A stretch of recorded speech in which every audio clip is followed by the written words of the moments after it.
Next topic होगा हमारा double fertilisation. Double fertilisation process क्या होगा? देखिए, इससे पहले हमने जो टॉपिक किया था उसके अंदर हमने Polynesian, outbreeding device, types of Polynesian, ये सब हम लास्ट वीडियोस के अंदर कर चुके हैं। अब हमें करना है डबल फर्टिलाइजेशन। पॉलिनेशियन के अंदर हमने पढ़ा है कि जो पोलन ग्रेन होता है वो लाई करता है कहाँ पे? स्टिग्मा पर। ये हो गया stigma. Pollen grain lie on the stigma, land on the stigma. और उसके बाद फिर जो स्टिग्मा होती है, यानी कि जो हमारी पिस्टल है, पिस्टल की ये कॉम्पेटिबिलिटी होती है, ये पहचानने की क्षमता होती है कि वो आइडेंटिफाई कर सकता है कि जो पोलन ग्रेन है वो उसी की स्पीसीज का है या किसी अनदर का है। ये भी हम इसमें कर चुके हैं पोलन पिस्टल अट्रैक्शन के अंदर।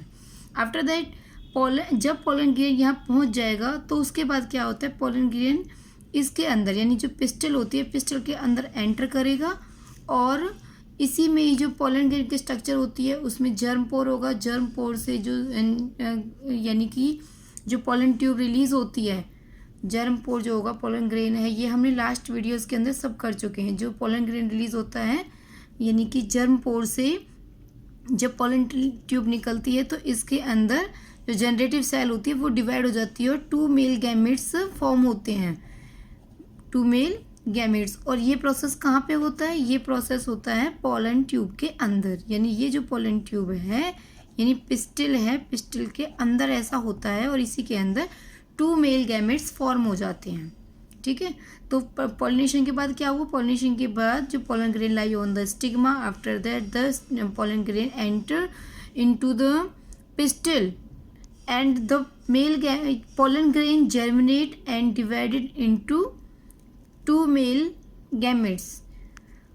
इसके बाद जब पोलन ग्रेन इसके अंदर एंटर करेगा एम्ब्रियो सैक में थ्रू द, ये स्ट्रक्चर आप पहले कर भी चुके हो, माइक्रोपाइल एंड की हेल्प से ये अंदर एंटर करेगा। और अंदर की सेल्स के बारे में भी आप कर चुके हैं। ये जो दोनों होती है सिनर्जिड सेल्स हैं, बीच में पोलर न्यूक्लियाई, ये पोलर न्यूक्लियाई, यहाँ पे बीच में एग सेल, ये दोनों पोलर न्यूक्लियाई, और ये तीनों की तीनों एंटीपोडल सेल्स होंगी। ये हमने पहले भी कर चुके हैं हम।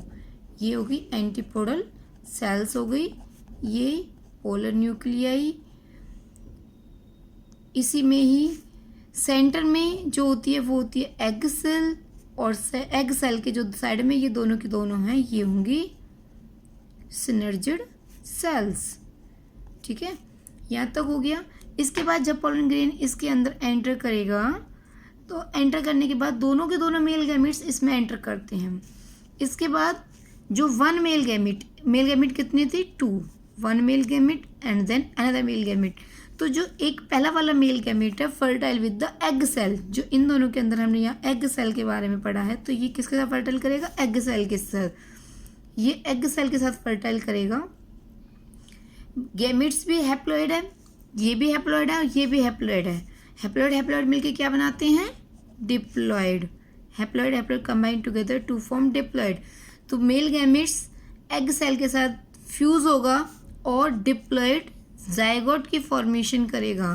क्योंकि जब भी फर्टिलाइजेशन होती है तो जब भी गैमेट्स हैं, सपोज दैट ये मेल गैमेट्स हो गया और ये फीमेल गैमेट्स हो गया, दोनों के दोनों कंबाइन होंगे तो डिप्लॉइड जाइगोट बनता है।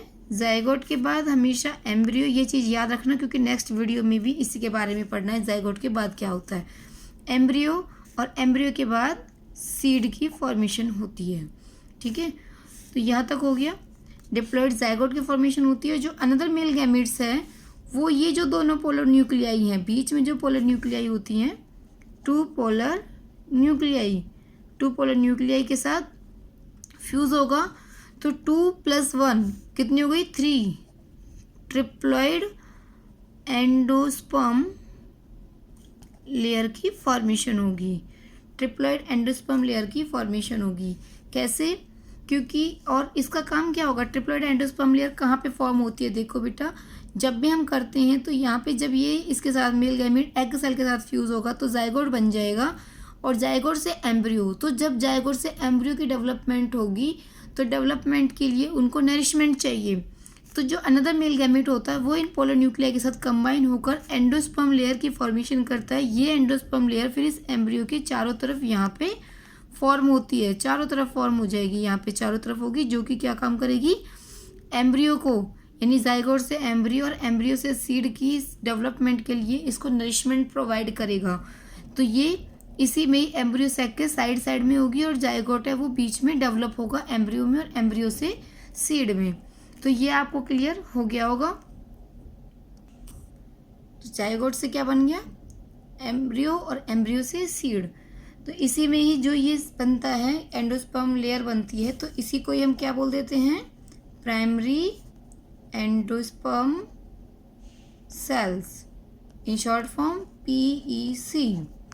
तो ये आपको क्लियर हो गया होगा। इसके बाद नेक्स्ट टॉपिक जो होगा उसमें हम इसी के बारे में पढ़ेंगे कि ये जो एंडोस्पर्म साथ में जाइगोट के बाद क्या बना, एम्ब्रियो, और एम्ब्रियो से क्या बना, सीड। ये सारे 3 टॉपिक और हैं, इनके बारे में हम इससे नेक्स्ट में पढ़ेंगे, जो कि पोस्ट फर्टिलाइजेशन के अंदर आता है।